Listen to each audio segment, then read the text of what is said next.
आता आपल्या आवडत्या मालिकेचे संपूर्ण भाग मालिका प्रसारित झाल्यानंतर लगेचच पाहू शकता फक्त सन नेक्स्ट वर. भारतातील प्रेक्षकांसाठी मोफत सेवा. नाही रे, बोल ना. मला एवढंच विचारायचं होतं, त्या चोरांबद्दल काही कळलं का ग? नाही, ठोस असं काही कळलं नाहीये, पण देवांश सर गेलेत पोलीस स्टेशनला आणि मला खात्री आहे की ते दागिने मिळतील आपल्याला परत आणि लवकरच त्या चोरांचा सुद्धा शोध लागेल. आई ठीक आहे ना रे? खरं तर बरी नाहीये ती, म्हणजे खाण्यापिण्याकडे काही लक्षच नाहीये ग तिचं. आता मी आणि वरुण तिला बळबळ औषधं देतोय म्हणून तेवढ्यापुरतं खाते ती. खरं तर तिचं मन कशातच रमत नाहीये ग. मामा, तू प्लीज आईला सांग.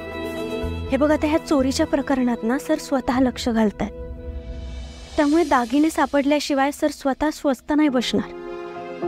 आणि हे बघ, मला एवढ्यात ना आता तिथे यायला नाही जमणार आहे, त्यामुळे प्लीज तू आणि वरुण आईकडे लक्ष द्या, काळजी घ्या त्याची. एक काम कर ना, मला आईशी बोलायचं, तू प्लीज फोन दे तिच्याकडे. तिला जरा डोळा लागलाय, पण तू काळजी करू नकोस. मी आणि वरुण आहोत इथे, आम्ही घेतोय तिची काळजी.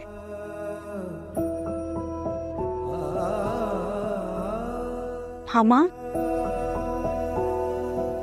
काय जरा तो का रडतोय?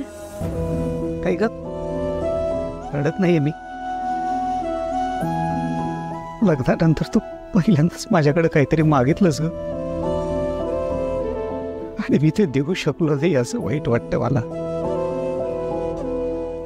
खरं तर मी तुला काय देणार होतो? जी काय मदत आहे ती देवांशरावच करत होते, पण त्यांनी जी मदत केली ती सुद्धा मी सांभाळू नाही शकलो ग. याचं वाईट वाटतंय. असं नाहीये रे मामा, उलट मी न मागताना तू खूप काही दिलंयस मला. अगदी स्वतःच्या मुलीप्रमाणे जपलंयस तू. आणि आता हे जे काही घडलंय ना, ह्या सगळ्यात आपला काहीच दोष नाहीये.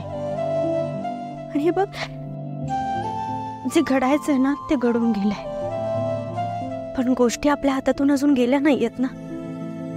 आणि मला पूर्णपणे विश्वास आहे ते चोरही सापडतील आणि आपले दागिने सुद्धा. तू फक्त धीर नको सोडूस.